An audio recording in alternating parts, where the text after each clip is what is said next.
Today I'm speaking with Jesse. Jesse, thank you so much for joining me today. Thank you for having me. Absolutely. And we're going to get to know Jesse together. I don't know too much about Jesse, but I'm going to give you what I do know here and fill us in a second. Jesse lives in North Carolina, not too far. I'm over here in Georgia. She is the second oldest of 12 children. Wow. I do want to hear more about that. I have some questions, but we'll get to that soon. She's a classically trained pianist. She's also the teacher of adult pianists, which is awesome. And I'm very jealous of your musical skills. I want to get to that myself someday.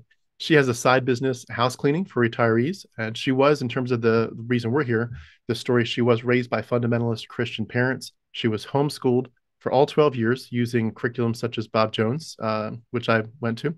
She is also a newly trained volunteer support group leader with Recovering from Religion, which is awesome. I'm actually interviewing Daryl Ray in a few days, so that's really cool. And besides that, that's what I know about you so far. But tell us more about yourself and any hobbies. One of my hobbies is visiting the Blue Ridge Parkway here in North Carolina. So I just came back from a trip yesterday up to Burnsville, which is kind of near the highest peak, which is Mount Mitchell. That's awesome. That's awesome. The Blue Ridge Mountains, are they just North Carolina or is that multi-state? The Blue Ridge Parkway goes through North Carolina and Virginia, but it's also part of the Appalachian mountain range that goes from Georgia to Maine. So Gotcha. Gotcha. How did you get involved with Recovering from Religion as a support group leader? I've been involved for about 3 years now, and after I attended the fall excursion last September, I got inspired, I guess, to start a support group here in Winston-Salem. So I've just finished my training and we'll have our first meeting in Winston-Salem on January 20th. That's awesome. Very cool. Winston-Salem, is that the like from the witch trials area? Um, that's Salem, Massachusetts, but Ah, we often get confused. Uh, exposing my ignorance. Okay. Interesting. Salem was started by the Moravians, that they were a religious group from Europe. Okay. They have Interesting. settlements here and in Bethlehem, Pennsylvania. Very cool. Very cool. I know that area. Well, before we get into your story, tell us something fun or quirky about yourself. I guess I like to color a lot. Um, that's what I do actually when I listen to this podcast. I put on the podcast and just color, and I love just choosing different colors and seeing the blend of different colors. So Very that's cool. fun for Like, me. are you an artist to the point where you would put your art in a gallery, or is it just more for fun? No, it's more for fun. Yeah, I'm not actually that good at drawing, but I like to color if I have a picture that someone else has drawn. Gotcha. Yeah, my kids do that a lot too. They love to draw, and it's amazing some of the stuff they come up with. I'm blown away by their artistic abilities. So very cool. It's also that's probably very cathartic, right? Yeah, it's very, very soothing. Yeah. Yeah, I need to find a hobby like that. I need some catharsis in my life. Well, at this point, I'd love to just kind of hear your story. As you know, you're a longtime listener. We love to hear people's stories. So take us back. How did you get involved with Christianity? Yeah, so I was born in northern Idaho, and my parents were both students at the University of Idaho in Moscow. And neither of them had been raised in Christian homes. So they converted during their college years. And um, in Moscow is where they met Jim Wilson, who is Doug Wilson's father. He was running a Christian bookstore there. And since they had a lot to learn about their newfound faith, he essentially let them borrow books from his bookstore, like a library, and so they could borrow as many books as they wanted to read. When I was born, they were already getting deep into it. And I think from the earliest days, it was their intention to, indoctrinate me into their newfound faith. So I think we went to church every Sunday, and then we had family devotions at home. And then um, once I reached school age, they began to homeschool me. So the religion was really, a daily part of our life. That was that was the intention behind the homeschooling, was to make sure that everything I learned was from a Christian perspective and that Hmm. they could control, the access to information. I have to ask, with the 12 kids, was that intentional, sort of like the quiverful movement, or was that just the luck of the draw of how it worked out? Did you know the story behind that? So it's a little embarrassing how little I know about my parents' actual thoughts, their actual theology. It was a very authoritarian household, so even to ask questions for clarification could be misconstrued as like a challenge to authority. So Yeah. I really never asked. I do think it was probably something of a lordship issue. Like if you really trust God, that you have to let Him uh, decide how many children you're going to have. Yeah. Yeah. It's very typical too in that mindset, the Christ Church, Doug Wilson group, and others where I don't think they're as much strongly quiverful, but that dynamic is certainly there of just if God's in control, He's going to give you a family, and obviously kids are a blessing from the Lord, and all that kind of stuff. And then of course on top of that, if you can have a little army for Jesus, you're just going to multiply your efforts because you're going to obviously send these kids out to the world to change the world for Christ. So it all kind of works together. And certainly, if people in general just aren't really interested in using birth control, it's going to happen anyway. But that's interesting. Did you feel like as the second oldest that, and I might be jumping ahead here, but just to plug this in, then we'll go back to your story. Did you feel at any point you were kind of being used as a surrogate parent to raise the little ones? Definitely. Okay. Yeah. My mom always had a really hard time with her pregnancies. She always got really sick. Mm, So whenever there was a new baby announced, it was a rough time. And my older sister and I really had to step in and be the mom yeah. for several months on end. Mm, interesting. I've heard that a lot for those kind of groups. I'm not sure if it always works out that way, but it seems like for a lot of large families, that's just a dynamic. Just practically, you need some help. Unless you can afford to hire a butler and a maid and all that, you need help. Well, going back to your story, could you tell us more about? You mentioned your parents were raising you, of course, in a Christian sense with the Bible. Tell us more about what it meant to be hearing Bible stories all the time, and what was your exposure to the gospel itself? Um, so what's interesting is that my dad's family all converted at once or around the same time, his parents and his sister.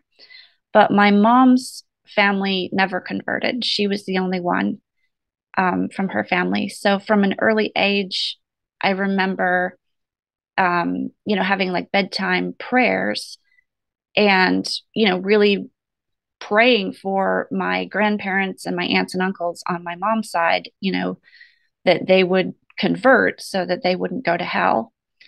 And that I don't remember at what age I was told about hell or that was a possibility, but I remember being very young and that was a big concern on my mind. Um, I also remember we would listen to Christian radio almost daily. Like every afternoon, there would be stories for children and then several hours of programming for children on Saturday afternoons.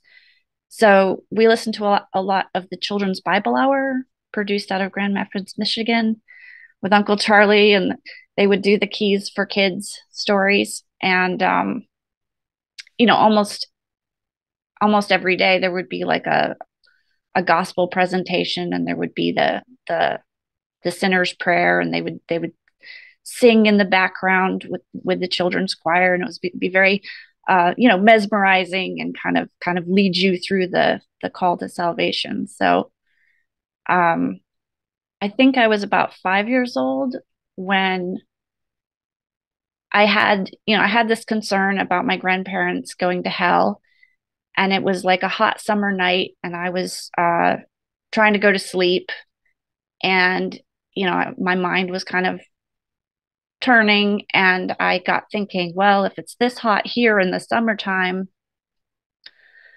how hot is it going to be in hell? And I just, um, it was really that terror that set in, and I just remember like begging God, please, please, please, please save me. I'll do whatever you want, just anything, but don't send me to hell. Um, and I'm sure I had heard the gospel presentation many times by then. So, but in that moment, I really feel like I was being taken hostage. When you have this threat, um, hanging over you, and you're 5 years old, you can't fight, you can't flee, you know, your only choice is to surrender. So that's what it was like to, I guess, become part of Christianity. Was It didn't feel like a choice. It very much felt like a moment of just desperation. Yeah.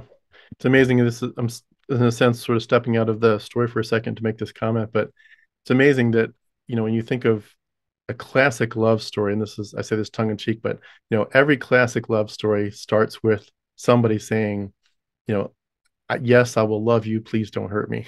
Like, like what Mm. nasty craziness is it that we put ourselves through that we would start that like at the youngest age? Yes, I will love you. Please don't hurt me.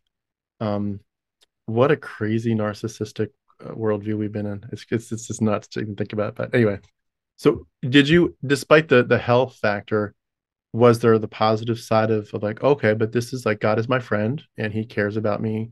He loves me. He's got a plan for me. Maybe he's got a guardian angel looking out for me. Was there like a positive side to it at all, or was it very much the dark side for a while? Um, I think there was intended to be a positive side. I do think that what I noticed from a young age was that there was a difference between Jesus in the Bible, because we read the Bible, the adult Bible. It wasn't just always the children's Bible. We read the adult Bible from very early on. That Jesus, and then the Jesus that was kind of presented at Sunday school as, well, this is friendly Jesus, and he just loves you, and he just loves everyone. He loves the little children, as the song goes. But then Jesus in the Bible was always saying difficult, uncomfortable things like, someone hits you on one cheek, turn the other also, or I did not come to bring peace but a sword, or, you have to hate your father and mother and to be my disciple, and all of these things that just, I noticed that, that Jesus in the Bible was not as lovable and sweet and kind as he was supposed to be. So, Yeah, it's amazing that it's like I felt the same way very much, and you cringe because you don't know what to do with it as a young child. You're not theologically trained to figure it out, and you just hear the message of it all harmonizes in the end, or you just get this nuance or this sense of it, and it's like you're trained pretty early to ignore the discrepancies and to just find a way to make it fit, even if there's really no way to bring this loving Jesus and the loving Father with this extreme psychopathic, violence, even like you mentioned with those passages and others. It's amazing, and yet our minds put it together in a way where we can happily sing the songs in church. God, you're a good Father, and we like completely act like that's the full story, and it's just not. or the way that I was able to sort of put it together, I guess, is like thinking of God as more like an absent parent. He was someone that I, felt connected to from a distance, but I definitely, like wanted God to love me and take care of me. And I wanted that. I wanted God to be a good father to me, but it felt like he was sort of an absent father where he was at a distance, and, maybe someday he would show up, but Hmm. there was a lot of just, waiting and longing. And yeah, it wasn't a very personal relationship. I don't know how to describe it exactly. Did you feel like that was mostly because he was just transcendent and holy, holy, holy kind of stuff? He's so different and other, or did you feel like some of that was your fault? Like you must have some sin in your heart, and that's why it doesn't feel very close or joyful or whatever. Um, I think, when I was young, I did try very hard to be a good Christian. I did try to, pray and read the Bible and memorize the Bible. And I tried to work up these feelings of closeness to God and work up these feelings of spirituality. And, however I thought I was going to connect with God, I tried. I really did. But I don't know that I ever achieved it. It always seemed to be kind of a roller coaster where, some days I felt close to God and some days I didn't. Hmm. I don't know how harshly I judged myself or if I just thought I I saw God a lot through the lens of my parents, and my parents were like, they were often busy, they were often preoccupied, they often had their own agenda. And so I felt like I couldn't bother my parents. And so I didn't want to bother God. I didn't want to be a burden on him. I didn't want to take up too much of his time. um, Hmm. That's such an interesting start. I love the way you bring up these insights because it's such an interesting start to life to just feel that way, both about your actual parents as well as this heavenly Father. That's just so alone, for you and your journey and so distant. Um, could I just clarify, at what age did you actually kind of draw a line in the sand and say, I definitely believe in Jesus as my Lord and Savior? I think it was probably at 5 years old when I first Okay. begged God to save me. I know that after that, I was continuing to listen to Christian radio, and there would continue to be the gospel invitations. And I hesitated. I would think, well, maybe I better pray the prayer one more time just to be safe. But then I would think, yeah, but I don't want God to think I didn't mean it the first time, and I don't want him to get annoyed with me. So maybe I'll just hold off. And yeah, it was very difficult trying to hedge my bets, but not being Mm. sure, how God would respond. Yeah. It's fascinating the picture you're starting to paint here. It seems like you psychologically were in a spot where you felt like you were just shackled, in terms of the silence with the questions, like you talked about. You can't ask some basic questions to clarify, or that's a threat, or it's disrespectful. You can't double check with God that you're saved because maybe he'll second guess you and say, well, what, you didn't mean it the first time. It's a very awkward spot for a child to be, like so many emotions. And it sounds kind of like it wasn't a very safe psychological childhood. I mean, even if your needs were met and you had all your, meals and everything and got to see the doctor when you need to, like, just psychologically, it sounds like it wasn't a very safe place for you. Is that fair to say? Yeah, that's very fair to say. How did that how did that dynamic play out as you got older? So as I got older, my family continued to grow and things became even more chaotic, even more difficult, even more demanding. There was more responsibility on me. And then about the time I was 13, you know, no one really had prepared me for like the mood swings associated with puberty. So things really became very tumultuous. And I still had this idea that I could work up feelings of spirituality, that I could work up, a connection to God. And so it became even more of like this roller coaster where one day I felt close to God and the next day it felt like God was a million miles away. Mm. And it finally got to a breaking point where I was just like, this is exhausting. I can't do this anymore. So when you say you can't do it anymore, you weren't referring to walking away from God. You were just talking about the legalism kind of stuff. I briefly considered walking away from God. Okay. What would I that have looked like if you had done it? well, I briefly considered, it was a real crisis of in my young life, as much as I could have a crisis. But I thought about, well, I wonder if there are other religions that aren't as exhausting. Um, but I was too deeply into Christianity to believe that the gods of other religions were real. So then I considered atheism. I thought, that sounds like a wonderful life. If I could just walk away and not have religion and not have all this pressure and not be trying to hold up both ends of this relationship with this God who doesn't show up for me, that would be such a relief. Um, and then I couldn't go through with it. I was too deeply brainwashed. And so by that time, my parents had gotten into Calvinism, and it was that enabled me to slide right back into faith because the theology of like, well, this isn't your work. God chose you, so you're elect, so you're going to make it.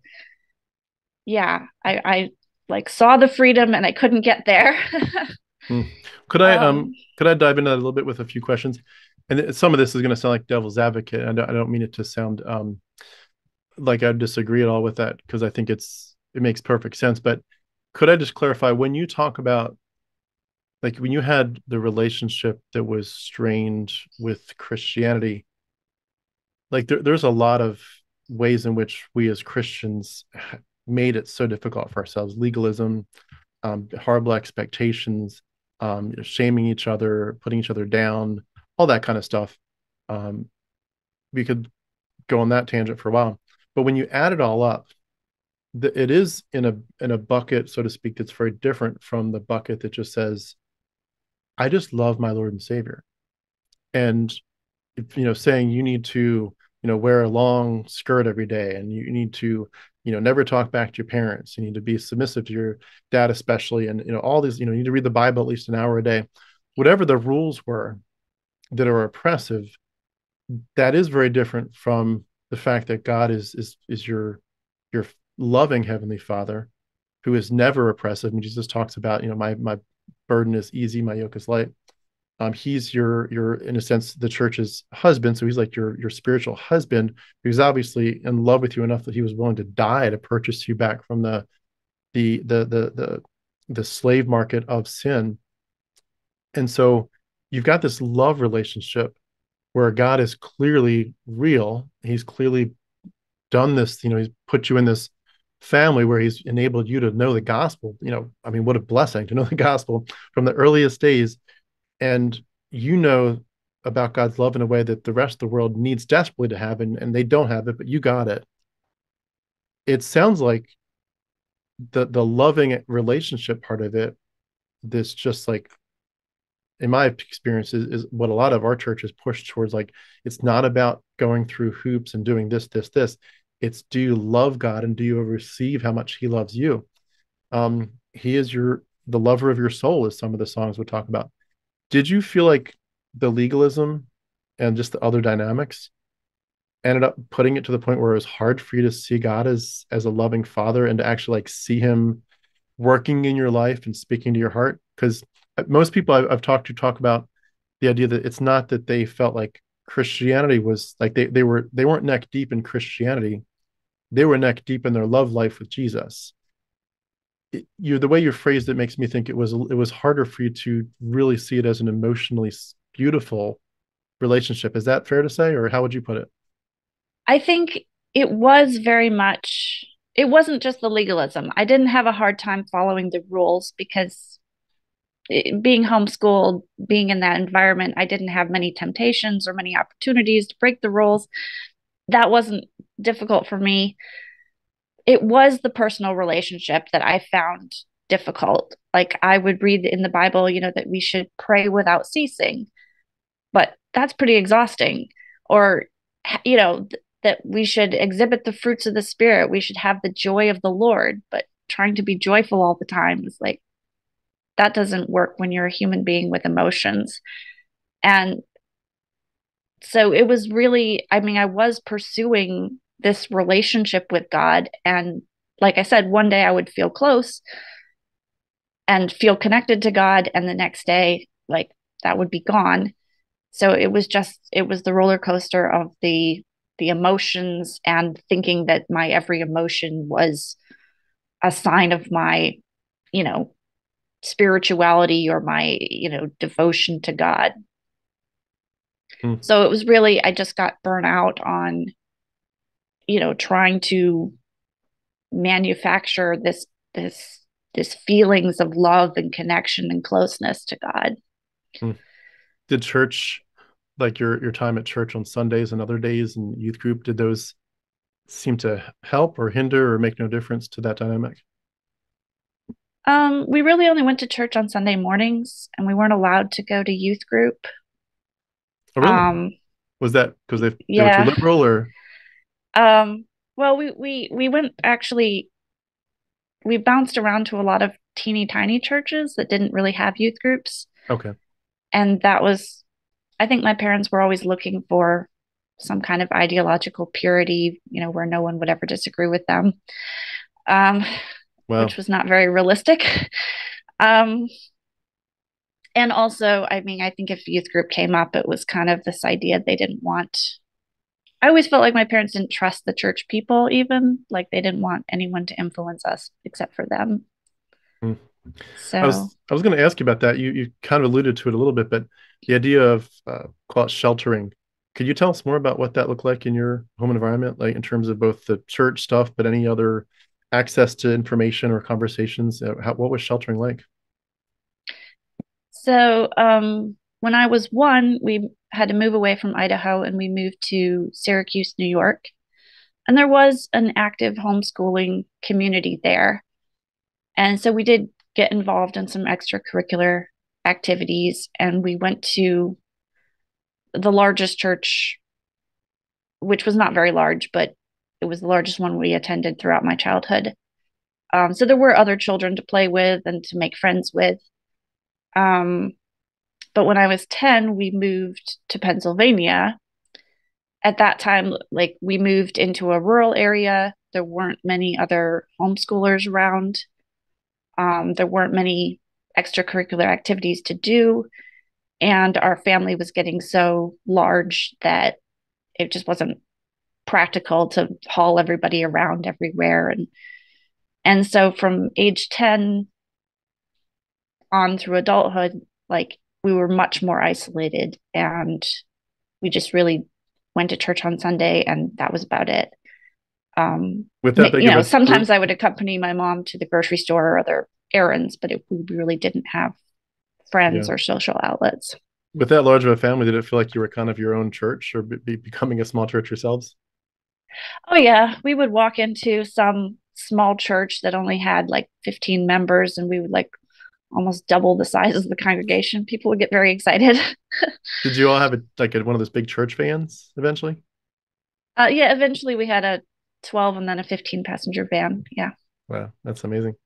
In terms of just like the information sheltering, as you maybe weren't aware of it at first, as a young child, but as you grow up, what were there any times when you were curious about certain topics, everything as saucy as sexuality to just evolution or anything, or even just you know diving deeper into world history? Were there any ways in which you found yourself being cut off from information that you wanted? I think there was, from an early age, there was like a long list of topics that we just knew, or it wasn't, that were taboo. Like you could just see the look on my mother's face that she did not want you to ask that question and it was not okay to go there. And it could be anything from dinosaurs to somebody has a tattoo, or even things like the Easter Bunny or Santa Claus.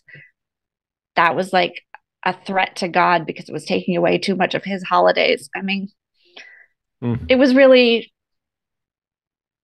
I look back and it's comical, but at the time it was just, you just could tell like you're going to get in trouble. This is not going to be good if you go there. So you don't. You train yourself not to ask the questions, not to bring up the topics that are going to cause tension in the family, and then it's going to be a bad day. So it sounds like you were walking on eggshells for years, I basically. was. I was.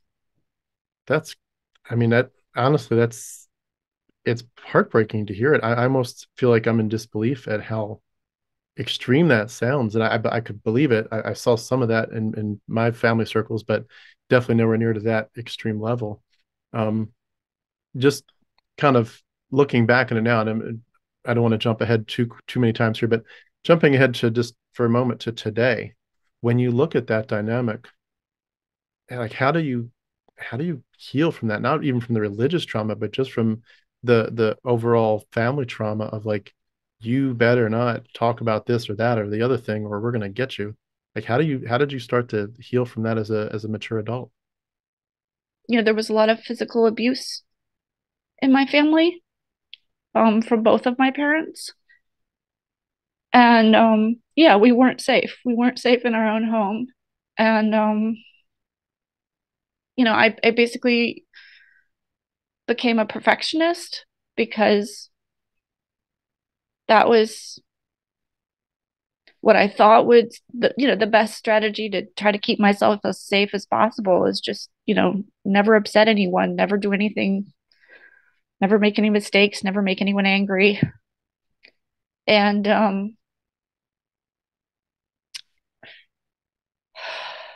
years later, um when I was training to be a pianist, my teacher noticed and she said, why are you such a perfectionist? Why can't you allow yourself to take some risks? What's going to happen if you make a few mistakes, And I thought about that for a long time, and it eventually I eventually realized, like, it goes back to the violence. That was my really dark fear, is that somebody's coming after me to hit me and punish me, and the way that I finally started to recover was realizing that it was never my fault. I think that was the biggest lie Mm, that damaged me the most, is this idea that it was somehow my fault, that it wasn't. So when I realized, like, it was my parents' choice to be violent. They didn't have to treat me that way. Then I could start to heal, because then I could realize, no matter if someone does try to be violent to me today, I know that I don't deserve that. I know that I can stand up for myself. But as a child, I didn't know that. I thought I deserved it, or that it was my fault, and that, yeah. mm. It's amazing the way that those kinds of dynamics, when they're so long term, they really affect your inner voice. And you realize when you're deconverting that anytime you had like an inner voice that you thought might be the spirit or God, it's only been you. And you're like, okay, well, like I really need to identify, like I've got an inner voice. It's always just been me. But when you really look at what has been programming that inner voice, and I know that, that just that sense that so many of us had, the starting with like the spiritual OCD of like, I got to get everything right, or it's all going to fall apart. Or if I don't, even something proactive, like if I don't pray enough, so and so is not going to get saved, and it's my fault. Their blood is in my hands because I didn't pray enough. Whatever it is, however it comes out, you very much feel like, spiritual stuff or not, like it's just life doesn't feel very safe. It always feels like you have to be looking over your shoulder and scrambling and figuring out a way to be ahead of the, a curve, be more disciplined, today, because tomorrow you might need it, and you might need it desperately. You look at that stuff, and it's amazing the way that people who did this to their kids and to the church kids and all that, even to, pastors doing it to church adults. It's like we have set ourselves up for so much pain and so much, just the constant sense. And I've admitted this on other interviews too. Like I live my life even today, even as a deconverted person. I often feel like emotionally I am just waiting for the carpet to be pulled out from under my feet. And I don't know why all that's there, but I admit it's there, and but it's very real. It's very real. Yeah. Mm, um I mean, the other thing is, I'm pretty much estranged from my parents now. okay. I They can contact me, but they rarely do, and when they do, I usually don't reply. So Mm. Is that it's just, punishment for the deconversion? no, it's my choice. They didn't shun me. And it's not like I have res- it, it's not like I'm punishing them or have ill will. It's just they treated me so bad that I know that they're not healthy for me to be around. And when I have tried to be around them, it's just my mental health goes down the drain, and it's so exhausting. And they would love nothing more than for me to show up and be the happy smiling face that makes their little family look perfect again. So, Mm, but to me, that's just, I can't do that to myself. I can't be that fake yeah, that's wise. and gaslight myself into thinking this didn't happen. Like, Yeah. so that's where Mm. I'm at. It's That's rough. awesome. It's awesome you have boundaries like that. That's so critical in these situations. Could I ask, just going back to your story? I know we jumped around a few times, and I'm guessing that some aspects of your family dynamics will come back with future questions. But in terms of just the timeline, as you were going through this, and you mentioned your parents got into Calvinism, and so there's these theological answers that are coming into the equation. Did some of that evolution of their theology bring you to a point where you were settled in your relationship with Christ, or did it always did the unsettled feeling remain your whole time as a Christian? Like, was there ever a point at which you just would have said, "I'm happy. I'm happy with my love life with Christ"? So don't know if I would call it happy, but it did become more stable. I did find a way to basically, I don't know how, but I set a boundary with God, and I just said, God, if you're everywhere. So if you want to feel close to me, you can be close to me. If you want to feel like you're far, far away, whatever, I don't care. And that really brought me a lot more peace because I got off the roller coaster of thinking that my emotional state was so connected to my spirituality. So after that, I think I did have more like faith that God was going to do whatever God was going to do, but I didn't feel like it was the relationship ever was really very close after that. I think I kind of gave up expecting that God was actually going to show up for me. It was more like God is just going to do whatever, and I'm here. And Mm. it was as good as it was going to get. I've got to say, the way that you said that about boundaries with God, um, I think a lot of people would almost say that's quasi blasphemous, and I would certainly say from my experience, that sounds like the one of the most healthy positions to start from for a deconversion. I mean, looking at it and saying that you're no longer putting all the blame on yourself for the distance, and kind of giving God the freedom to come into your life and show up big if he wants to, and otherwise to for you to feel okay about yourself, if he doesn't. You're kind of putting yourself in the seat of judge a little bit. And you're kind of putting responsibility on God when he's obviously the one who's putting it all on you. They obviously took the responsibility to provide, salvation through Christ on the cross, the death and resurrection. But now that he's provided salvation, it's on you to respond to his leading and to his invitation. But did looking back on that, was that kind of like an early seed of deconversion? I think so. I mean, I don't know how I managed because I had no boundaries with my parents. I had no concept of healthy boundaries. I don't know how I managed to arrive at this position with God, but it it lasted for a number of years, and it made my life livable. So Hmm. I have to again. Your story invites a lot of devil's advocate stuff. So it does. so people who would look at you, maybe if you were open, for example, with somebody in church, say a youth pastor's wife or something, and they kind of hear your story, and they might say, or could have said something like this: Jesse, we're overcomplicating it. It's really simple. You're here for a purpose. You're not here to live your life. God made you. God designed you, and His design is beautiful. And You have the sin issue. He's resolved it. You know the answer through and through. You know what the cross was all about. Um, his yoke is easy. His burden is light. And if we don't see it that way, there's something wrong in our perception of the gospel or what he's doing in our lives.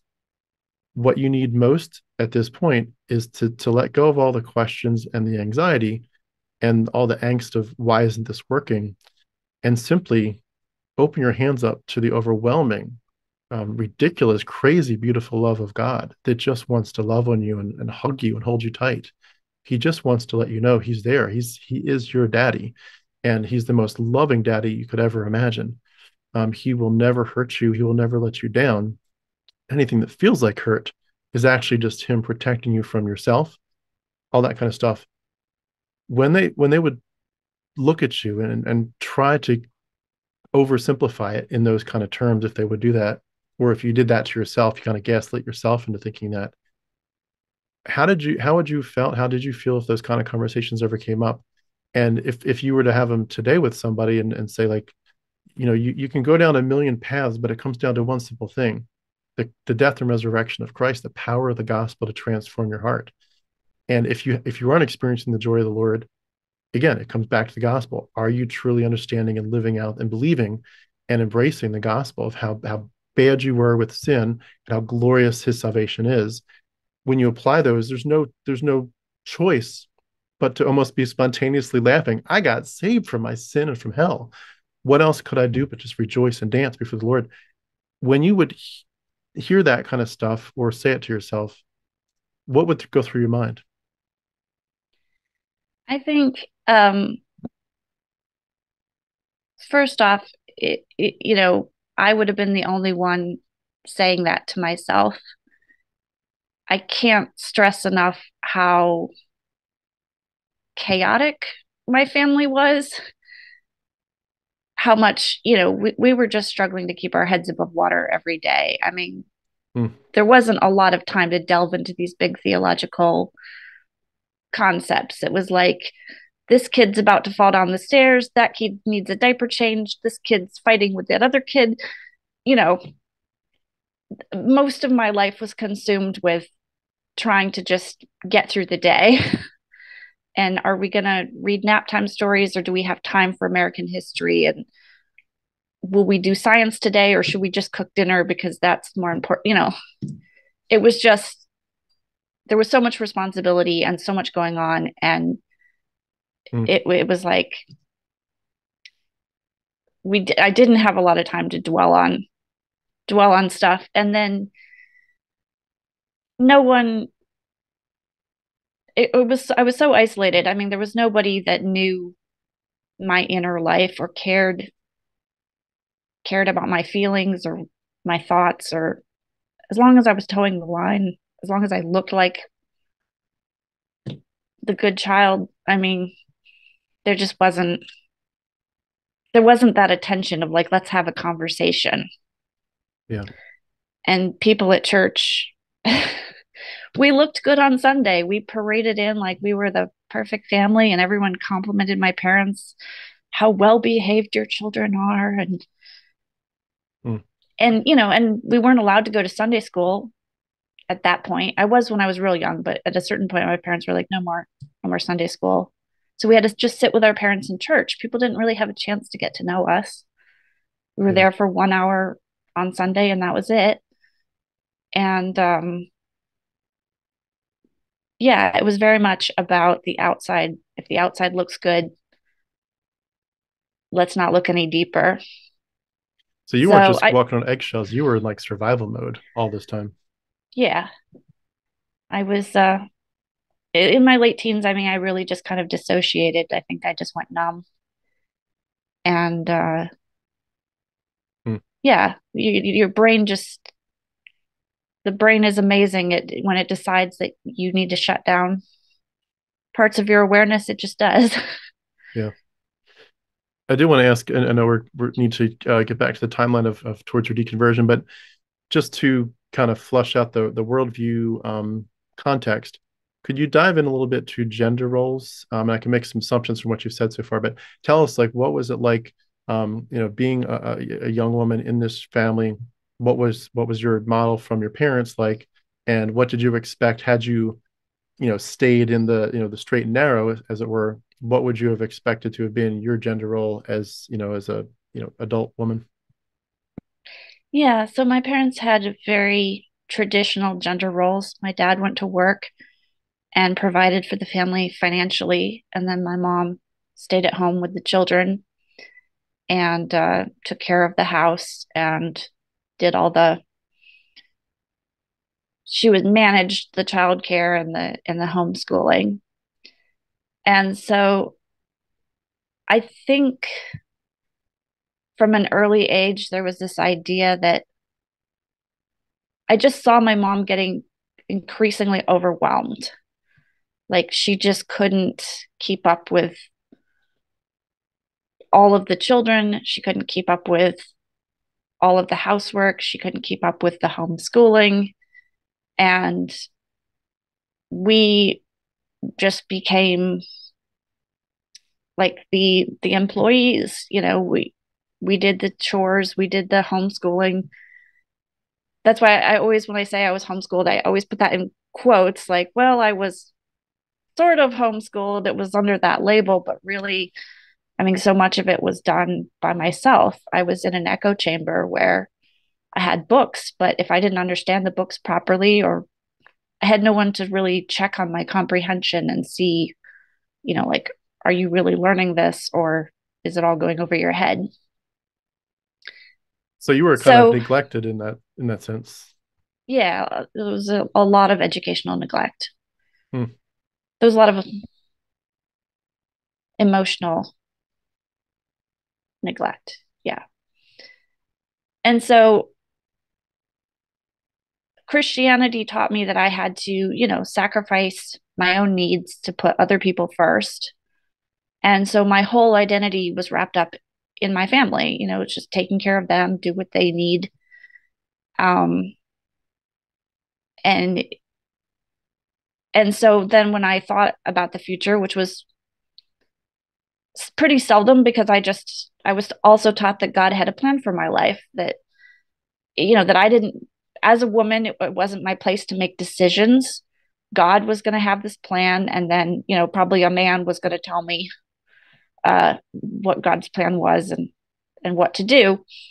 Um, And how many and kids I you were mean, going to my have? my parents were very good at telling me what to do, so that was enough for them. But I do remember that, just thinking, there was a moment in my teenage years where I realized that I had absolutely no idea why people got married, because I just thought, well, why would a woman want her own personal tyrant? Like, why do you want someone to tell you what to do with your life and make all your decisions for you? Like, that just didn't, it was just this moment where, like, this doesn't make sense.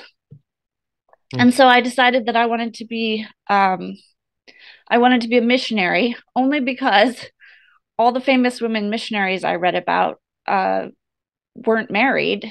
Probably if they were married, their husbands were famous. Um, so I just thought that was my ticket out of. Yeah, I didn't want to become like my mother. I didn't want to, be stuck in a house full of children all day, dealing with all of that chaos, and then have a man come home and think that he's the boss and swagger around and tell me all the things I failed to do that day or whatever. Hmm.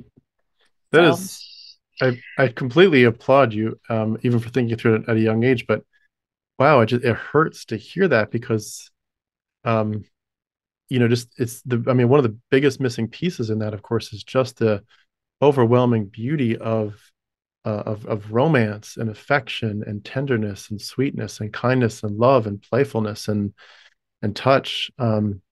Like, just the idea of, in my mind, a beautiful marriage can be so beautiful that kids often just like, I can't wait to grow up and have that myself. I want someone to, when I'm washing the dishes, my wife comes up and, gives me a hug and kind of playfully washes them with me. Or we, maybe, if she's cooking, I come in and I start dancing with her and we just kind of dance together. And and just that beautiful sweetness of the sweet nothings and the the back rubs and all the little things and fun dates, going out ballroom dancing. It can just be so beautiful. And it sounds like that was completely void in the example you saw. And wow, that just, it breaks my heart so much. It really does. Thank you. Yeah. I mean, I guess when it comes to purity culture, like the purity culture wasn't hard to enforce since we didn't have much concept of, I didn't, have much desire for a relationship anyway. So, um, yeah, it wasn't hard to abstain. Yeah, that's an interesting side effect. I didn't think about that, but that's true. Yeah, that if it's that ugly to have a relationship, then yeah, relationships aren't that appealing. With all that background, and you're just trying to be safe in your own skin, so to speak, and try to figure out what's wrong, what the missing pieces are. How did that slowly move toward actually deconverting? Because there are people that, I'm sure we all know them, where they really do struggle with their Christian life, but they stay in it. Some of them stay in it for their whole lives, and they just figure this is just the hamster wheel of my sin is kind of tripping me up, and my pride or my selfishness or my lack of understanding of God, and I need more theology, I need more of this, I need more mountaintop experiences, whatever, whatever you gaslight yourself to think, I need more of this and less of that to be a good Christian. A lot of people stay in the hamster wheel. You obviously moved, in a much more what would I say, aggressive direction, a much more self-empowered direction where you took control of your life in beautiful ways. How did you, like, what were the final stages of getting you to that point? And just tell us about that time frame. First of all, everything kind of broke down when I was 18. That's kind of the first time I realized that there was no real future for me in the way that I'd been raised. Um, I don't think my parents really thought about um, what happens when you isolate a child so much and then you suddenly expect them to go into the outside world. When my older sister left for college, I just really got very depressed. I guess I was grieving the loss of that relationship because she was moving on and I was left behind. Um, and so when I got to be 18, my parents just kind of assumed I'll just go off to college too. And that was not happening. I realized like if I'm this upset over losing one member of my family, losing the rest of my family, I mean, it just felt like I was going to die. Mm. So I had 2 years where I don't even remember much about them. I was like paralyzed. I couldn't see a future. I couldn't see a way forward. My parents didn't have a plan. God didn't show up with a plan. It was just the worst, the worst my life has ever been. So did you have any direction from them or pressure to just, okay, if you don't want to go to college, you need to get married now? Or was there anybody telling you what direction they thought God was should lead you in next, or was it just total chaos? It was pretty much kind of a stalemate. Like they suggested college. My mom at one point suggested that I go on the mission field in China with some friends of theirs, which, I mean, if I couldn't leave home, I couldn't go to China. And so just the breakdown in communication, um, yeah, just left things for a couple of years. It was like, we don't know. Hmm. And then finally, my dad did say, well, you need to at least get a part time job. You need to start working outside the home. And I did. He had some connections, and I ended up getting a job at a Subway sandwich shop. And that worked out really well for me because my new boss was 3 years older than I was. And she became like my new big sister. She really took me under her wing and cared for me and helped me adjust to the outside world. I was gonna say, as safe as working at a Subway could be, it might still be very dramatically different from such a sheltered life. Did it feel weird? Just it was a total shock. My first day, if I had known which way to run, I would have. But um, thankfully, my boss just told me, follow me everywhere I go, and I was happy to do that. So, that's awesome. It's a good. It's a nice first step into the world. If you haven't really been out in the world much, it's nice. Obviously, the job itself wouldn't be too exposing, but just the dealing with either coworkers that are big into smoking or something, or just seeing people come in with tattoos all over their bodies. It's like, what hell have I walked into here? you know but I get that for sure. It's crazy. I'm glad you did it though. yeah, That's a very good first step. it was plenty of shock. Yeah, for my first exposure. Hmm. What happened next? And then my boss was very encouraging, and she was very proactive about her own life. Not only was she working full time, but she was getting married, and then they were buying their first house, and she just always had other projects that she was in her own life. And so seeing that example, I thought maybe I would do a little bit of college. So I ended up doing like an online program where I got an associate's degree, and I got to, just dabble in a few different types of classes and see what could work for me. And then I had played piano since I was 9, and that had always been a structure that I kind of built built my life around, because that was a guaranteed source of adult attention and feedback. Um, but by the time I finished high school, I had developed an injury in my right arm where a lot of the nerves were getting pinched because of my poor technique. And so when I was, after about 4 years at Subway, I was dealing with the piano injury, and I was also realizing that um, I wanted to move on. I was kind of disillusioned with my career at Subway. It was um, I, you know I didn't know how to manage my relationships with other employees very well, and so people would often kind of take advantage of me by asking me to cover their shifts, or yeah, I thought that maybe a new environment would be better for me. Hmm. So I found out about a piano professor here in Winston-Salem, North Carolina, who retrains injured pianists. And I had some savings from my job at Subway, and I was wanting to move on from there. So I took this big, bold step of just decided to move 500 miles away and start start a new life. Wow. um, Sounds like it and was probably a brave step at that point. it was. I mean, I really have to credit my boss with building me up to this point where this was even possible for me. Um, Hmm. That's awesome.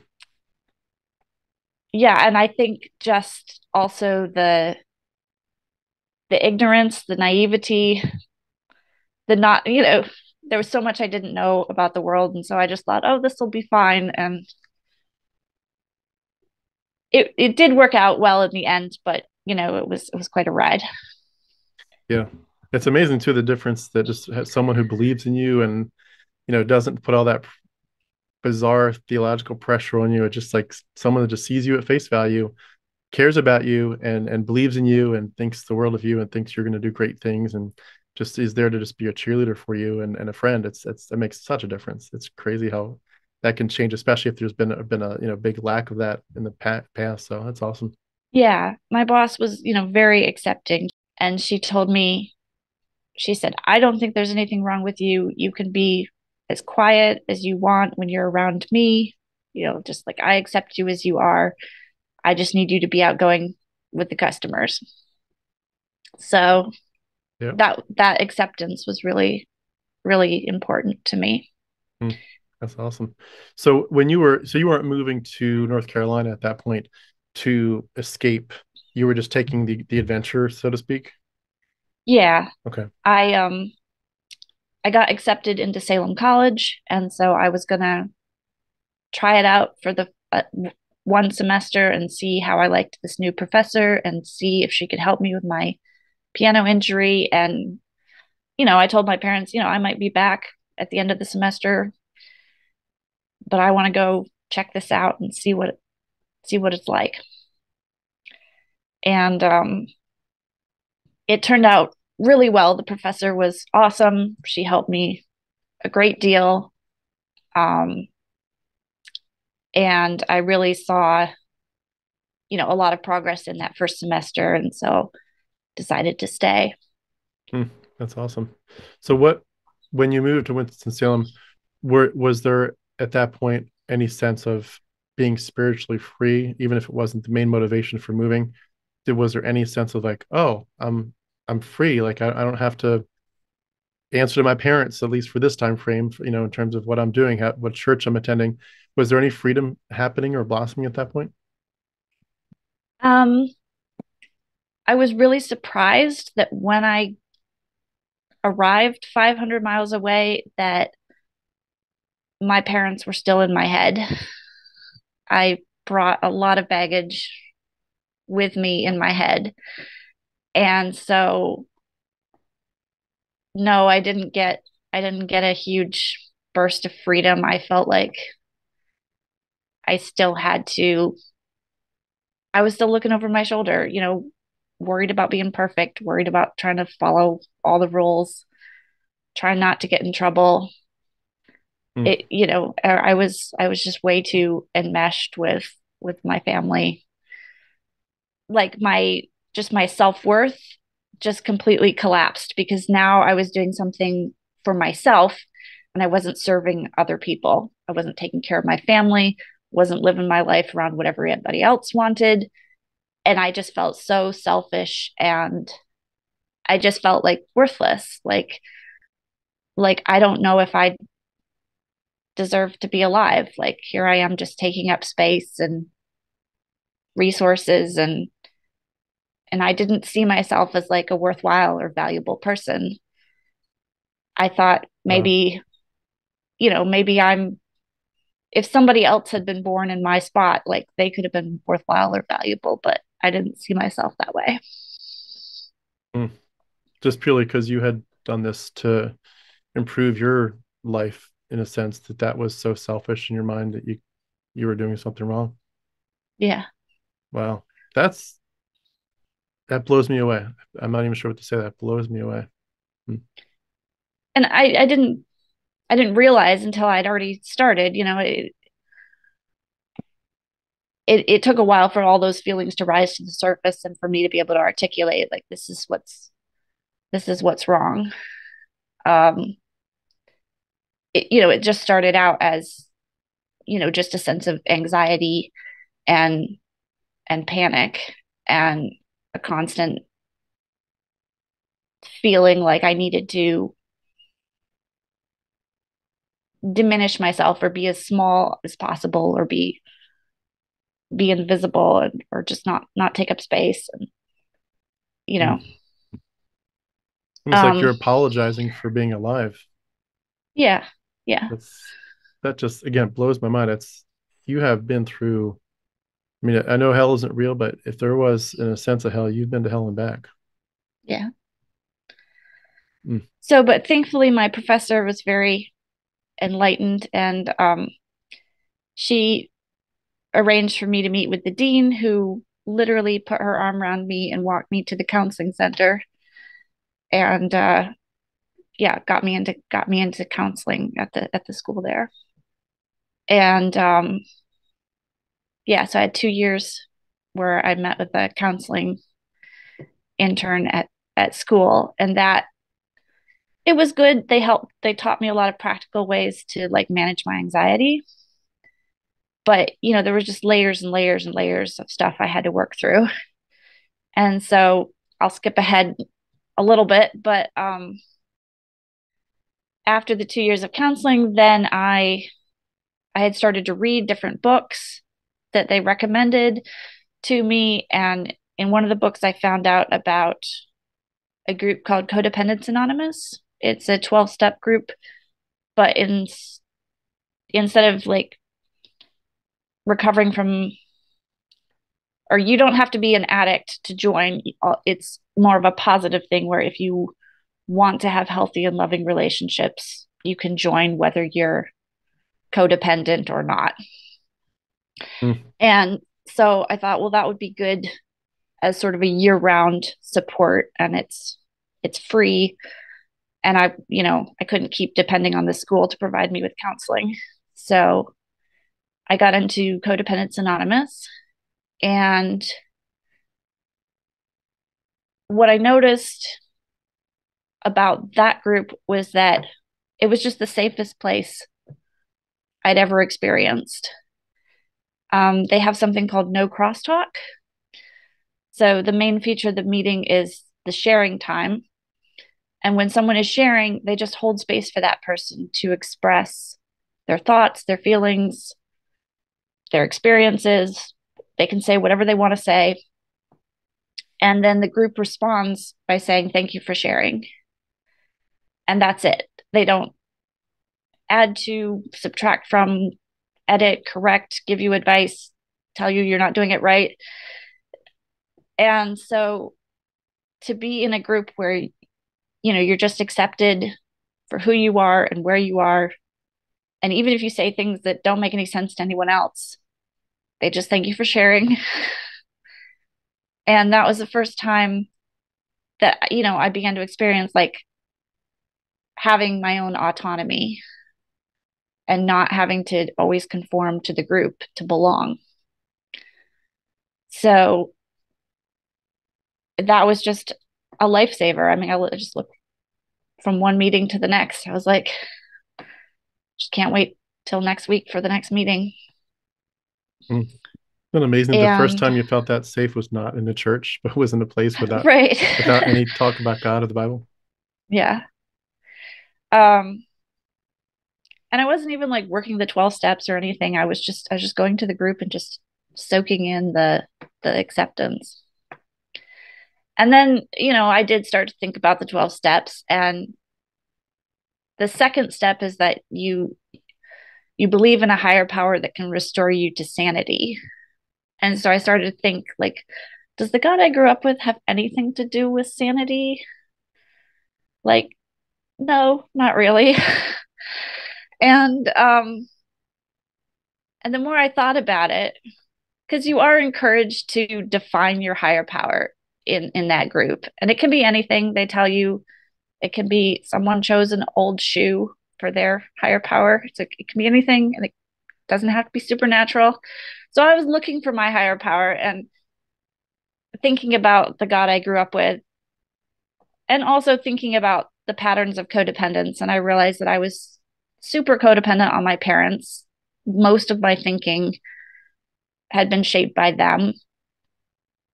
And the more that I decided not to allow my parents to be my higher power, to be able to dictate all of my thoughts and feelings and make all my decisions for me, the more I was regaining my own autonomy.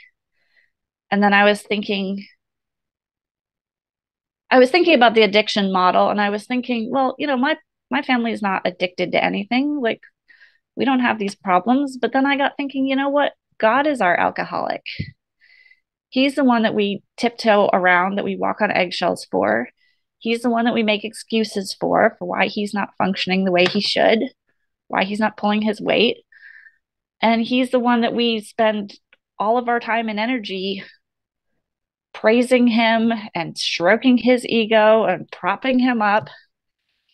And that's why we don't have enough time and energy to care for our own needs. So at that point, like, my Christian worldview was really, really falling apart. And I was really questioning, like, just the character of God. Like, are there really three persons in one God? How does that make sense? And with the Holy Spirit, I'd always kind of wondered about the Holy Spirit.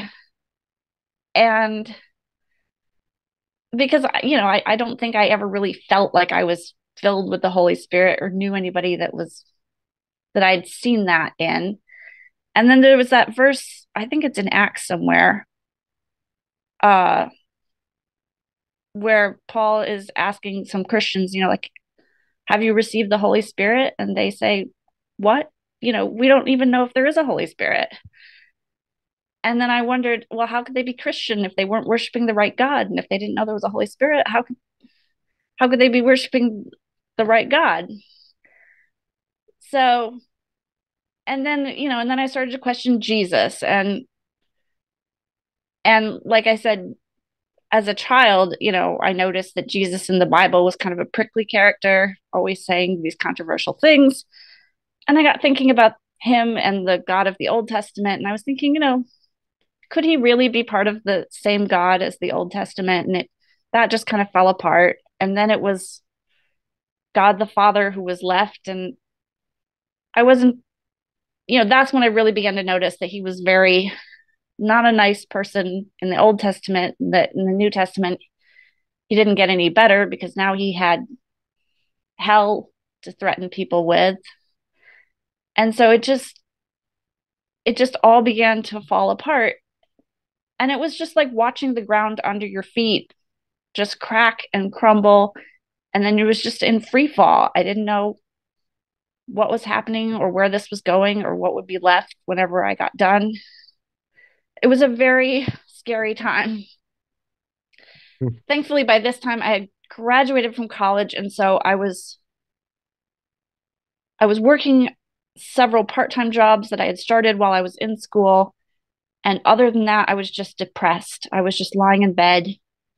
My whole nervous system was just had run on fear for so long, it had just run out. I mean, the depression, I really believe, was just part of my body knowing that I can't go on like this. I have to stop. Um, so yeah, that was a dark time.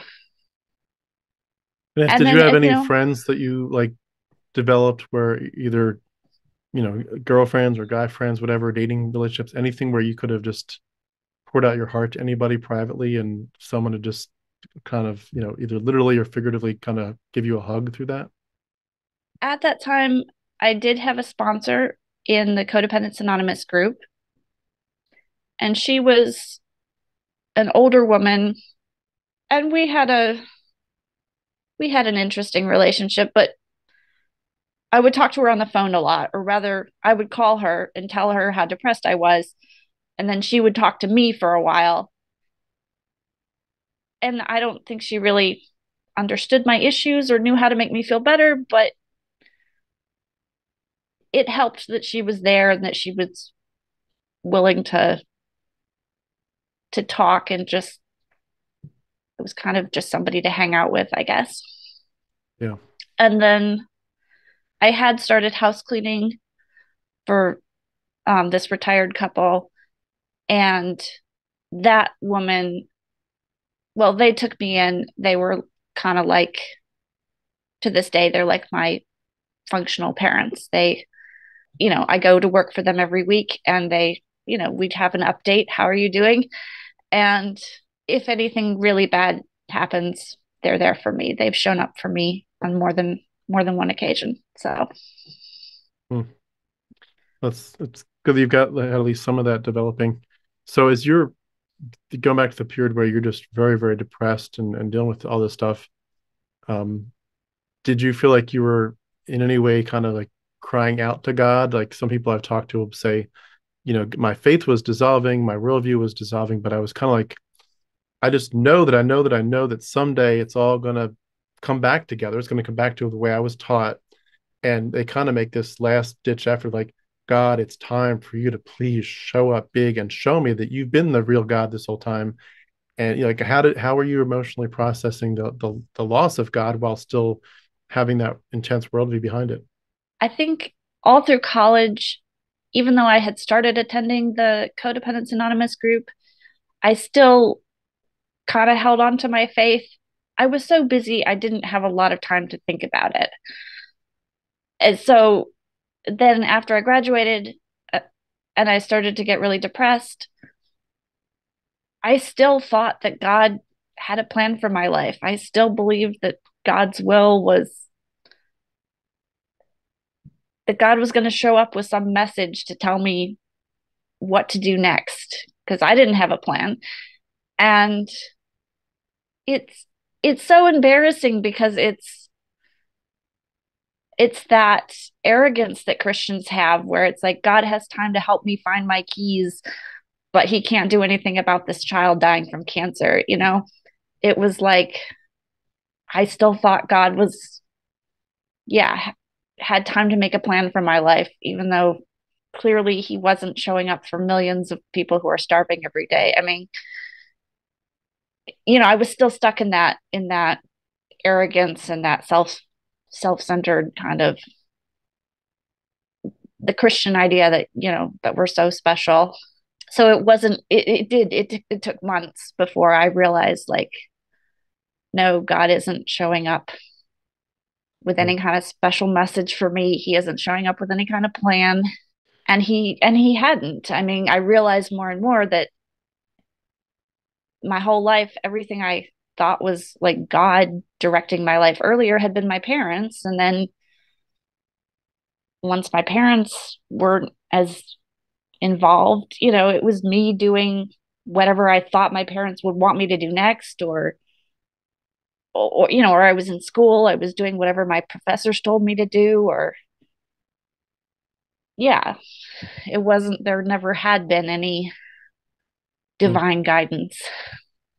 So what were like the final days before you actually kind of made that final decision to say, I definitely don't think the Christian worldview is truth? I don't remember like the day specifically. I just remember that sense of being in free fall. And then I remember that even after like I intellectually didn't believe it, I still had episodes where my nervous system would just freak out over the idea of hell. And that was really difficult to calm myself, even though intellectually I would tell myself like this is not true. You don't believe this anymore. I would still have like not even like doubts, but just yeah, I could just tell that it was still embedded in my brain and in my nervous system. Mm. I used to go online and watch The Friendly Atheist with Hemant Mehta and just tune into, the facial expressions, the body language, just the calm demeanor, and just say, hey, there's a guy that's been an atheist longer than me and he isn't worried. He hasn't been struck by lightning, and I just had to reassure myself that way. Mm. And I mean, I think your channel is also, you have this nice calm demeanor and you have this nice rational slow pace of working with people it's very calming to the nervous system. Mm. Thank you. Yeah, I definitely want that to be the dynamic. And yeah, it feels like from where I'm coming, the experience I've had so far with both my deconversion as well as listening to people, that so many people, like you mentioned the idea of the onion, but there's so many people that really need a chance, whether it's in a more public platform like this or just private conversation, but they need a place to really unpack this stuff the way you've done, to say like you can't really be healthy. And it isn't like just because you unpack deconversion stuff, there's not other stuff on the table. We could unpack that Christianity's mythology, but still have a lot of emotional baggage to work through. But at least to have somewhere to start and just to say, like, there's a lot here. And I think too, it helps me a lot because people will say something like you've said many things today. And other people will say things where I'll be like, oh yeah, that was part of my journey too, but I forgot. But once you hear people remind you of it, it's like, okay, yeah, I need to unpack that too. That's significant. And like one thing, for example, I wanted to bring up here is I think a lot of us struggled with the idea of the question of you don't really feel lovable, do you? Like when you go through that, both the theology as well as the experience, and it can happen in many different contexts of experiences, but especially with your parents, this sense of like you just don't measure up. And so many of us go through the perfectionism and the spiritual OCD, but it's almost like, when you're just alone with your own heart and you're not trying to be super articulate and super clever, you're just trying to just think through your own life, and just maybe in a dark room, or laying in bed at night and just thinking through your life, and you're like, I have to admit it, I don't feel like I deserve to be loved. And as we pull the layers back and realize, oh my gosh, like what has that done to my psyche to feel like you are unlovable? And even if we would say, no, I'm definitely lovable, I'm a nice person, and I, in any number of relationships, I could, be completely the most loving person and I deserve it, but like, it doesn't matter what we think. It's like there's this belief system that's like on the surface, but like there's a worldview way deep down. And I've admitted it to myself, for example, many times, like, you really struggle. You don't think you deserve to be loved, do you? And it's like, no, I don't. But a story like yours really drives that home. And I would maybe pass the ball to you at this point to say, is that those kind of questions, or related ones, are those ones that you've had to unpack and say, now that I realize what I've been through, that it was mythology, that it wasn't truth. Now now we're done examining Jesus and the Trinity and the Bible. Now let's bring it back to me. Like, how do I get healthy again? How do I start reclaiming my identity? Like, how did you start that process at that point? It was the first year after I moved to North Carolina that yeah, I had to basically like adopt myself and say I'm my own parent. I had so much anxiety going all the way back to infancy when I looked at, how long have I been feeling this sense of anxiety and insecurity?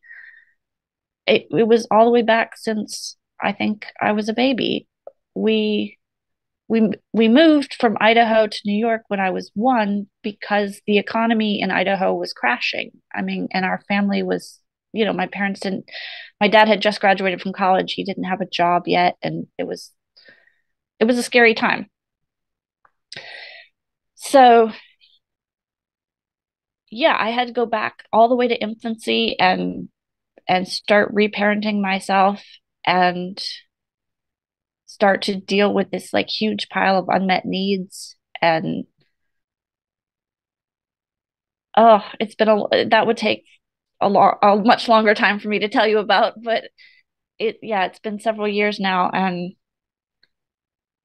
that's the only way that I've been able to try to help my child self heal, try to make up for, you know, not just the negative experiences, but for all the experiences that we're missing. There's Yeah. just a lot of missing development. Mm. There's always a part of me that feels like I'm two different ages, and I'm constantly going back and forth between the adult and the child. Do you feel like you've reached the topic in your own heart at this point of you deserved better, and that you were lovable as a child, and you deserved to be loved, you deserved to be accepted, you deserved to not have to walk on eggshells, you deserved to not have the silent treatment, all that kind of stuff? Do you feel like at this point you can look at yourself and feel like I'm a lovable person? I'm a person that has um, absolute autonomy, but also like just to realize, I mean, it sounds like in many ways people are just cutting you down for so long. And just the freedom to look at yourself and say, I love myself. I'm a beautiful person, no matter what else anyone else thinks of me. I know my heart. I'm lovable. I'm beautiful, and I deserved better. Do you feel like you've been able to kind of nail some of those shut? I would say that I've made progress. Yeah. I would say that as my own parent, I do try to give myself those messages, but I would also have to keep on acknowledging that that's not what I grew up with, not what I received, and it's part of healing the pain is like continuing to acknowledge the pain. Yeah. And so it's like I can't just it'd be nice if I could just paper over it and say, okay, that's gone now, starting fresh. But it doesn't seem to work that way for me. It's more like have to keep going through the grief and allowing the pain to come to the surface and feel it and Mm. deal with it. And then at some point it leaves when it's ready to. Um, and new space is created that, I can put positive things in, but it's a very long and messy process. Yeah. It's a good way to put it, though. I love the idea that the continuous reminders of truth, basically, reminders of who we are and of what should have happened, what didn't, but remind ourselves of what we deserve and certainly what we will hopefully be giving to other people in our lives. So love other people better than we were loved. In terms Yeah. of going back to your deconversion, could you maybe fill in the final few gaps of did you struggle with the idea that at that point that even though thankfully hell wasn't real, that maybe in addition that meant heaven wasn't real? Where did you land with all that? And was heaven appealing to you? Did you want to have that outcome? And did you struggle with losing it? Um, yes, yes, I struggled with losing it. Um, I think for me, heaven was never 100% happy. I knew it was supposed to be a place of happiness, but also it was going to be the place where I meet God face to face and like he's the one burning my grandma in hell. So it always felt a bit dangerous. I was always more comfortable with like I'd rather just stay on earth and God can be in heaven. We'll keep our distance. So the idea of, yeah, seeing God face to face or being in his presence, that direct contact was really, that was in some ways almost as terrifying as hell. So it's not like I knew I was supposed to want to go to heaven, but I really hoped it would be a long, long, long time before I had to do that. I really hoped that Jesus was not going to come back in my lifetime. I mean, that was also a source of fear, which we didn't even get into, but like the idea that Jesus could come back at any moment. Mm, Um, and then when I was a child, I also had this idea that, if people leave their bodies behind when they die and their souls go to heaven, I didn't know what souls looked like. I pictured them as like, you know, ghosts, sheets with holes in them. And so I wondered how we would tell who was who and if we would just be lost in this huge crowd of people, we wouldn't even be able to find our loved ones. mm. I think I had some social anxiety about going to heaven. It's funny Um, you talk about some of those things because mine that I would add to that list is the discrepancy of Jesus saying, "I've wiped all of your sins as far as the east is from the west. I've removed your transgressions from you." But then it talks about the books will be opened and every idle word that you've spoken will be you'll be judged by it.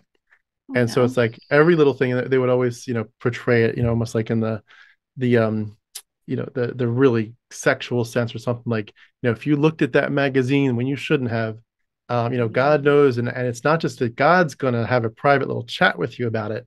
It's going to be like up on a TV screen, and before you get into the final bliss of heaven, everyone's going to see every little thing you thought and did and said or didn't do or didn't say, and they're going to basically have this shame fest. And then at the end of it, it's going to be like, but Jesus covered all these horrible, cringy things that you did. Therefore, you are now free to go into heaven. It's like, I kind of was like, I don't know how that's going to work, but it doesn't sound so good, at least at the beginning. You know what I mean? yeah. Like you have to go through this public humiliation. Yeah. Yeah. Yeah. It's weird because some verses talk about, there's no more condemnation, but yet you're like, the books are going to be open and everything you've ever done is going to be examined. Like, which one is it?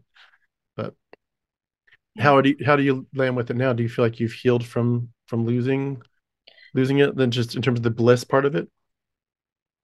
So I think where I am with it now is, of course, when I die, I'll be dead. I don't think there is any afterlife. Um, but I think the biggest betrayal or the biggest loss, I don't know, is the fact that this life was so devalued. now I realize like this life is all we have. We have to make the most of every day, of every hour, of every moment. And I was just taught that this life is, it's a waiting room. You don't really do much. You just, and you're supposed to suffer for Jesus' sake while you're here. You can't, be expect to be happy here and then be happy in heaven. And this is all just supposed to be, the blink of an eye compared to eternity. So I think what I really still feel is so difficult is like that shift in mindset of actually valuing this life. And I feel, yeah, really robbed of the fact that 30 years of my life went by and I didn't know that this was the time that I was supposed to be making the most of it. And I don't know how much time I'll have left. I could be killed in a car accident tomorrow. And that's the part, it just really hurts that this life was so devalued, um, for this fantasy that wasn't even real. Mm, well said. It is crazy. It blows your mind when you realize it, and it's especially, you can understand why people go through that angry atheist face, because even if you're not like angry at people, if you're maybe just angry at the circumstances or the way the cards fell, that or their cards were played and the chips fell, and angry at yourself for not waking up early or whatever it is, it's just like, oh my gosh, this really stinks. Like I could have um I could have just enjoyed my life. I could have enjoyed being in my own skin and not thinking, oh, you're wicked and God is looking in your heart and judging you all the time. Yeah. It's crazy. I was curious, as you're going through that process of really, realizing that you are a deconverted person at that point. Basically, you don't believe that the Christian truth claims are accurate anymore. One of the hardest parts about that is realizing that eventually you're going to have to talk about it. You're going to have to share it with loved ones, or you're going to have to show up at a Thanksgiving dinner and you're going to ask you to say grace, and you're not going to really want to do it. Something like that. How did you approach that thought, as knowing that that was eventually coming? How did you prepare for it, and what was the first time when you actually felt like you were free to, or had to share that you in fact had deconverted? I was lucky that my sister, who's 2 years younger than me, uh, had deconverted before me. Oh, really? Um, Well, she had already kind of broken the ice a little bit, but from her experience, I was careful to have this conversation over the phone with my parents and to preface it, with I know that you won't agree, and this isn't an argument. We're not going to fight about this. This is, just something that we're going to have to agree to disagree about. And, they took the news pretty calmly.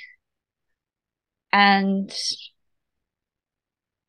then the conversation was over pretty quickly. And then I had subsequent conversations also over the phone with most of my siblings. A lot of them didn't really want to talk about it. Um, Looking back, I think I probably sprung it on them without much introduction, and they weren't really prepared for the conversation. And I could have been a lot better about making sure that they knew what was coming and had time to prepare for it, most of them are still Christians, as far as you know. as far as I know. Yeah. Gotcha. Do you know what prompted your sister to deconvert? I think she's much more intelligent than I am, probably than most of us.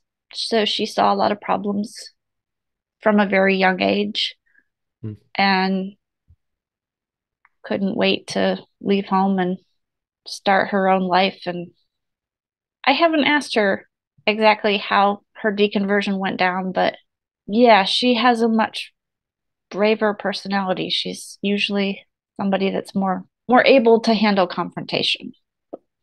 Yeah, that's definitely a big part of the puzzle for sure. At least it becomes a big part of it. Just that confidence that I'm okay to make a, even just something as simple as saying I'm okay to strike a different journey and a different path than my parents or my loved ones or whoever. It's hard stuff though. I'm so glad that you did have that at least as a backdrop, because that makes such a difference to know that you're not truly, like in every sense, the only person doing this. It helps so much to know that someone can relate to you and has your back a little bit. It's awesome. In terms of like now that you're past, some of those original early days of all this, how does your family treat you at this point? I know you said you don't really have contact, but when you do, is there any sense of them loving you, or is it judgment or shunning? Like how they treated you so far? Yeah, fortunately, my siblings, they seem to miss me.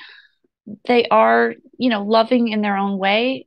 I guess I find it frustrating that we're not able to really address a lot of the like glaring issues, stuff that we've been through together. I guess, I still hope for them that maybe over time, as they heal, they'll become more able to have more open conversations. I wish that I was more able to show up for them, but at this point, like my own mental health is so fragile. I get triggered so easily. I have such a hard time sometimes managing my own um just my own nervous system that it's not worth it to drive a long ways to see them and just end up not really being able to have much positive interaction. And so it's just we have to be very patient with each other Yeah. with what we're able to handle. Yeah. And unfortunately, with some of these situations, it's very, very small, very, very small steps, hopefully steps towards progress, but small steps nonetheless. And hopefully over time you all can have some more conversations about it. It's been interesting too to me. I've seen some cases where parents will end up kind of changing and maybe lightening up a little bit or this or that. Um, where I forget who it was, but somebody was telling me a story, and something along the lines that the other kids couldn't really understand what their first kids went through, because by the time the other kids came along, it was very different. And I don't think I had that in a purely spiritual sense in my family, but I remember, like, just in a silly sense, like when I was growing up, we couldn't have almost any technology, like just because of the fear that, that we'd listen to something satanic. And it's like having a little alarm clock with a radio on it was a big deal, because you might accidentally listen to a non-Christian radio station.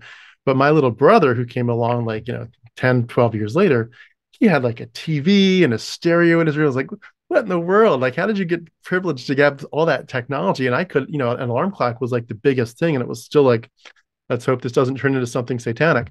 And he gets all this privilege, but it changed dramatically over time. And I've seen that in some cases, some family members do that. And it's hard because they can't understand what you went through.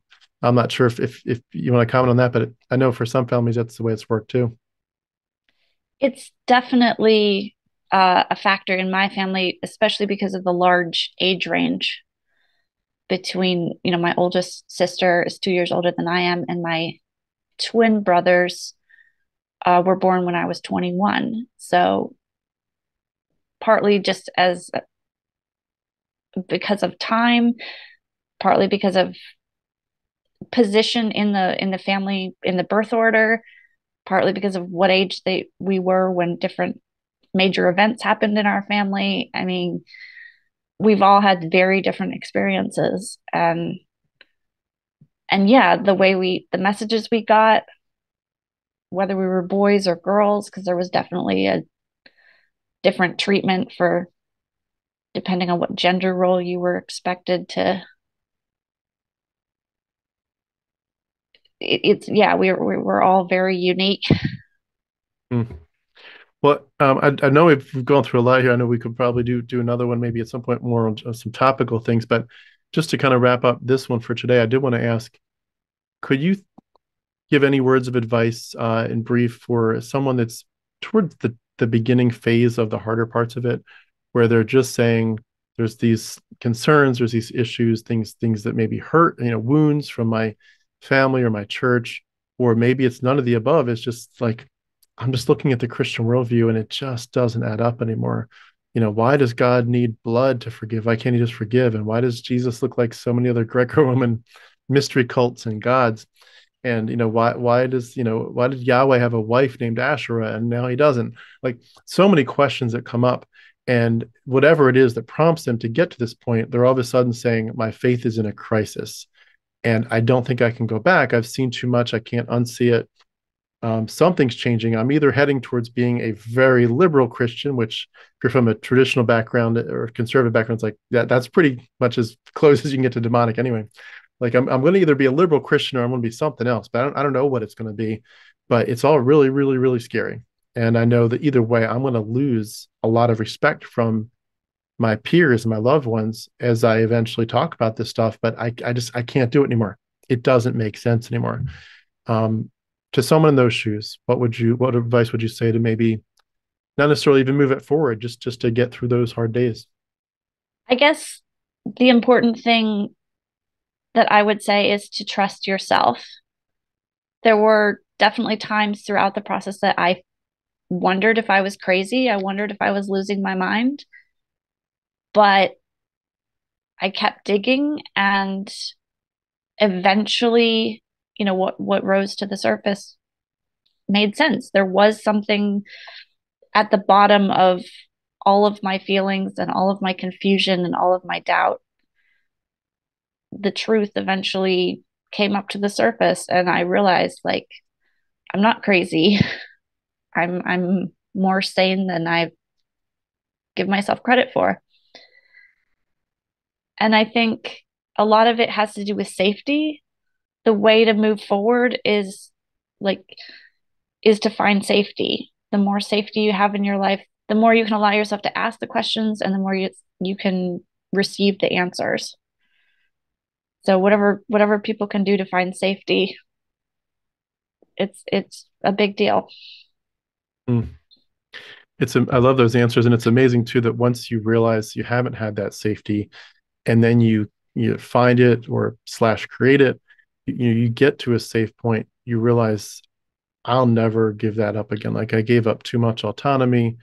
Maybe it was because it started so young in life that there was no choice. But once you realize those precious gifts, like that you can't think through your Christian worldview or a relationship or a job or like you can't think through anything critical in life without the autonomy to say I'm free to be I'm safe to say I am going to judge this situation. I'm going to judge how I'm being treated.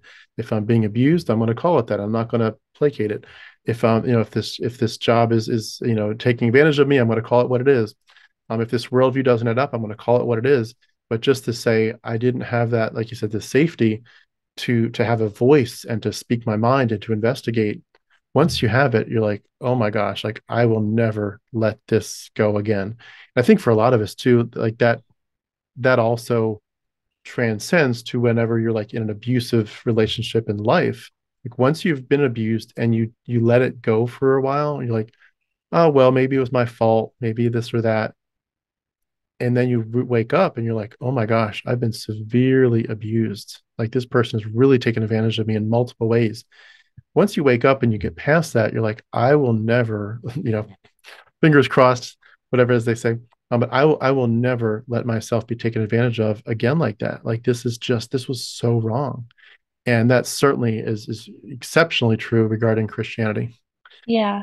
I think one of the reasons I wanted to do this interview is really because there's like a shame in having been indoctrinated, like all of our vulnerability was so taken advantage of when we were too young you know, to defend ourselves. And so I think just talking about it kind of destigmatizes the experience that kind of brings it into the light where it's okay to realize you've been lied to and it's okay to change your mind. Yeah, well said. It's amazing when you bring things into the light how they lose their power. It's all the secrets. When you bring the secrets into the light, they lose their power. So what a good thing to hope for at least. Well, I do want to just end by saying thank you so much, Jesse. This has been awesome to hear your story, and I appreciate your vulnerability. It sounds like you've been through some exceptionally painful things, and I'm sure I speak for other people and just saying we wish for nothing but so much beauty and safety and joy for the rest of your life. Because that's sounds like you've had an exceptional lack of that, and I really hope that this really good things happen and just things just blossom in every which way. And also to say, I started with this. I'm jealous of your musical skills. I'd be curious to see if someday you're able to turn your musical skills in some way that would impact the deconverting community, whether it's deconversion songs or who knows what. But be curious to see how you're as get grounded and you feel like when the time's right, how you end up using your skills to really make a big difference to the community. Because we need you. We need people like you in the discussion and in the poetry, in the songs. So I'll be keeping an eye on what how that plays out. Did you have any other thoughts you wanted to add though before we wrap up? I just wanted to thank you for what you're doing, and especially for creating a platform where women can be heard, because that after being silenced in the church for so long, it's awesome to be able to for ordinary women like myself to just have a place to speak out, and I really appreciate it. Mm, absolutely, absolutely. I think again, going back to the phrase of, I think speaking for our audience, I think they wouldn't call you ordinary. I think they would call you extraordinary. So I think you're doing an awesome job, and the fact that you're able to speak up with such power is definitely like so many people say that your story is becoming someone else's survival manual, and that's awesome. That makes all the difference in the world. So thank you for your power and being willing to share vulnerably with us today. Well, I'll just wrap up by saying we've been speaking with Jessie. Jessie, great to get to know you. Thank you so much for your time today. Have a great day. Thank you. You too.